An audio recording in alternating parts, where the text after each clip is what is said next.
Alors, intéressant, le bilan environnemental pour Tesla en 2020. Comme chaque année, Tesla dévoile son Impact Report, qui fait un état des lieux sur les bénéfices écologiques de ses voitures. Ça, c'est très intéressant. On va voir si Tesla est un gros pollueur ou une entreprise qui sauvera la planète de la pollution. Bon, en vrai, je pense que c'est un peu des deux, un peu entre les deux, quoi.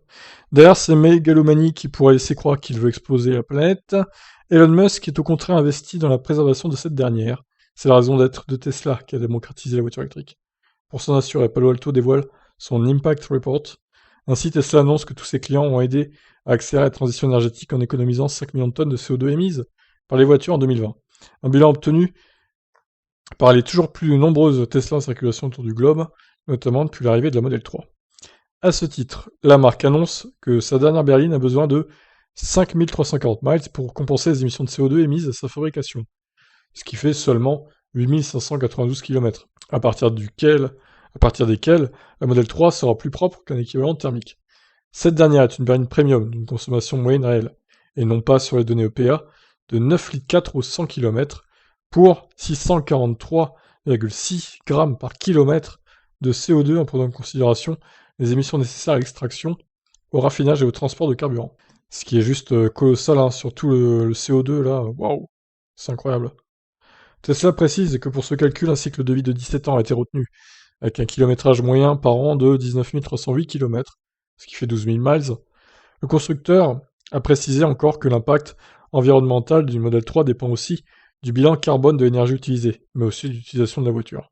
Ouais, il faut aussi pas oublier ça, c'est sûr. Palo Alto se targue aussi de proposer les véhicules électriques les plus efficients au monde, dont la Tesla Model 3 Autonomie Standard Plus qui affiche une conso de 5,1 miles par kWh, soit 12,19 kWh au 100. Notons que Tesla se base ici ses conclusions sur les données de l'EPA et non plus sur les données réelles, comme c'était le cas au paragraphe précédent. Ça, c'est un peu dommage, de prendre un peu ce qui leur convient, quoi, on va dire. Alors, c'est vrai que, bon, l'EPA est quand même assez réaliste, hein. La conso EPA, en général, ne ment pas, hein, c'est vraiment la vraie conso réelle de la voiture. Je pense que vous pouvez témoigner, hein, ceux qui ont une SR+, vous devez pas faire souvent beaucoup plus que 12,19 en moyenne sur tous vos trajets. Sûrement moins en ville, sûrement plus sur autoroute, bien sûr. Ça dépend encore une fois de l'usage de la voiture.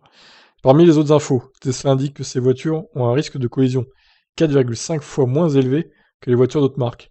Le constructeur américain précise aussi que les Tesla impliqués dans un accident avec l'autopilote engagé représentent 0,2 accidents par million de miles parcourus.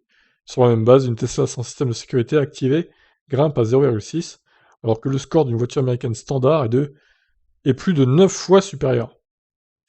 Très bien. Donc ça serait autour de 2, quoi, en gros. Ok, et on finit avec ça. Le constructeur précise aussi que les risques d'incendie dans Tesla sont 11 fois inférieurs par rapport à la moyenne. Les données indiquent qu'une Tesla prend feu tous les 205 millions de miles, alors qu'il faut compter 19 millions de miles parcourus avec une autre voiture. Enfin, Palo Alto fait le point sur les batteries et leur durée de vie. Tesla précise que les sites de production préparent un circuit fermé qui permettra de recycler la totalité des batteries à hauteur de 92%. En 2020, Tesla a pu recycler 1300 tonnes de nickel et 80 tonnes de cobalt, ce qui est déjà pas mal. Bon bah voilà, vous l'aurez compris, les Tesla sont des voitures qui polluent beaucoup moins que les thermiques. Ça on le savait déjà, hein. On a juste la fabrication. La confirmation, mon dieu. J'ai lu fabrication, alors ça y est, voilà, c'est ça, à cause de cette phrase-là. Incroyable. Ouais, donc on a la confirmation que c'est une très bonne chose. Je vous laisse me donner vos conclusions suite à cette étude. Alors effectivement, c'est Tesla qui a fait l'étude, hein, c'est pas un truc, on va dire, extérieur à Tesla, donc bon, je pense qu'on peut quand même leur faire confiance globalement. Ils vont pas aller nous truquer tous les chiffres, je pense que c'est une étude valable. Voilà pour ça, je vous laisse. Bye bye.